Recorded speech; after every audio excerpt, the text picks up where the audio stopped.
Génibet, Paris Picanly.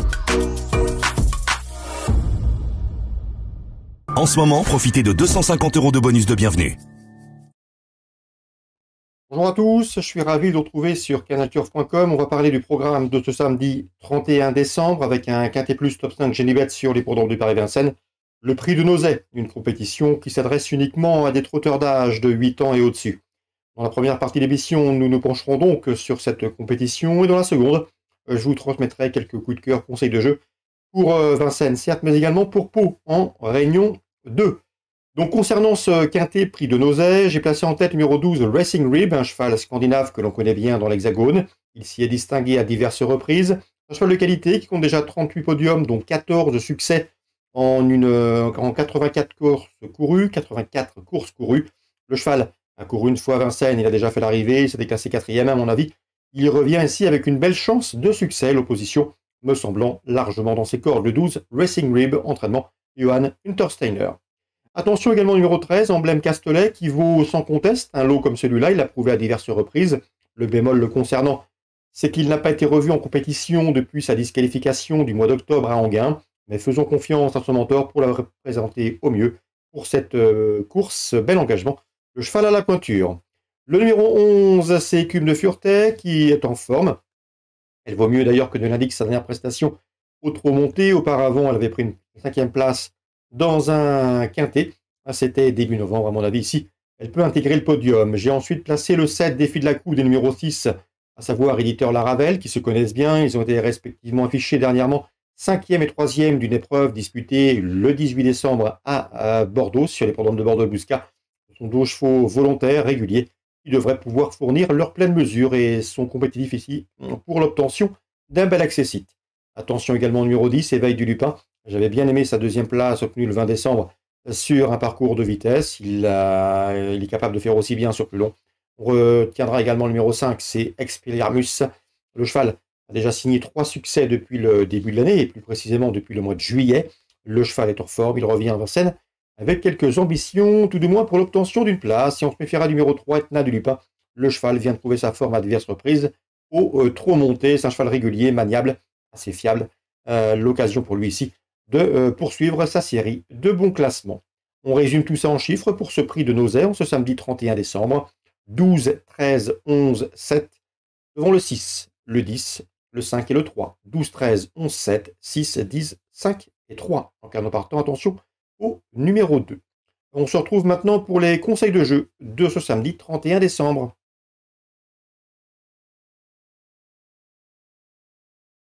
En ce moment, profitez de 250 € de bonus de bienvenue.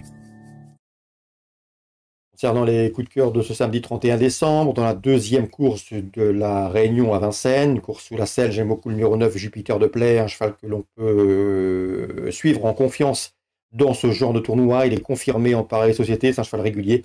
Il collectionne les bons classements. Au trot monté, à mon avis, c'est un bon point d'appui, ce numéro 9, Jupiter de Play.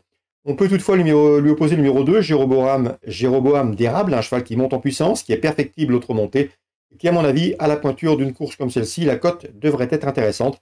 Et je vous invite à le glisser dans vos jeux couplés au trio. Dans cette épreuve, je me méfierai également au numéro 7, Givry, qui, pour ses débuts au trot monté, pourrait bien frapper fort d'entrée de jeu. La 2e, 9, 2 et 7. Concernant la 9e course de la Réunion, le 907 Gravaletta est présenté par Christian Douillet, avec lequel j'ai eu l'occasion de converser dernièrement.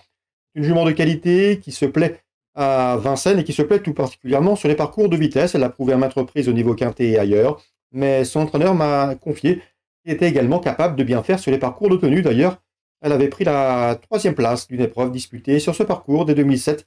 C'était au mois de novembre, fin novembre, le 28 pour être précis. Une jument qui est redoutable lorsqu'on peut lui masquer l'effort sur ce genre de parcours de longue haleine. Donc attention, 907 Gravaletta, capable d'intégrer un podium dans ce tournoi. Elle a conservé une bonne forme. On lui opposera 2 juments qui restent sur une victoire, le 4 Girl de Bassière et le numéro 5 également Guerrière Win, elle aussi au mieux, et récente lauréate, la 9e, 4, 5 et 7 dans l'ordre du programme. Dans la 10e, j'aime beaucoup le numéro 2 Oracle Thiel. Il s'était fait remarquer à l'occasion de sa 6e place obtenue cet hiver dans le prix du Bourbonnais, l'une des qualificatives au prochain Grand Prix d'Amérique. Dans la foulée, le cheval a signé un plaisant succès. C'était sur un parcours de vitesse 2100 mètres. À mon avis, ce cheval est en retard de gain. Il y a certes de bons chevaux au second échelon, mais ici, au premier poteau, le cheval devrait pouvoir combler une partie de son retard de gain. Donc dans la 10e, numéro 2, Oracle-t-il. Confirmation logiquement attendue à mon avis, c'est un vainqueur en puissance, avis aux amateurs de jeu simple. Concernant Pau, en réunion 2, dans la 2e, j'aime beaucoup le numéro 3, Zepli, qui fait une course de rentrée, certes. C'est un cheval qui a été gardé pour ce meeting d'ailleurs. Il possède un excellent ratio sur l'hippodrome de Pau. Et dans ce lot, je pense que l'opposition est dans ses cordes. Faisons confiance à son mentor pour l'avoir amené au mieux pour ce meeting. Le 203, Zepli, à suivre d'entrée de jeu. Autre rentrant à suivre d'emblée, c'est le 703, Rosario Baron. Lui aussi effectue une course de rentrée. Mais n'oubliez pas qu'il avait remporté l'hiver dernier le prix Gaston Phébus, l'un des temps forts au pied des Pyrénées. Le cheval effectue une course de rentrée en haie. Il avait gagné le prix Gaston Phébus sur le steeple. Mais à mon avis ici, vu l'opposition et vu sa fraîcheur et comme il a été gardé frais pour ce meeting, il devrait d'emblée répondre présent avant d'être dirigé une nouvelle fois sur les temps forts du meeting palois. 703, Rosario Baron, à suivre d'entrée de jeu. Je lui poserai le numéro 1, Gold Tweet, qui conserve une toute première chance théorique. Donc dans la 7e, en jeu simple, le numéro 3, Rosario Baron. Et pour d'éventuels couplets, le 3 et le 1, c'est la 7e, réunion 2, à Pau. Excellente journée à tous et à très bientôt sur canalturf.com. Génibet, Paris Picardie. En ce moment, profitez de 250 € de bonus de bienvenue.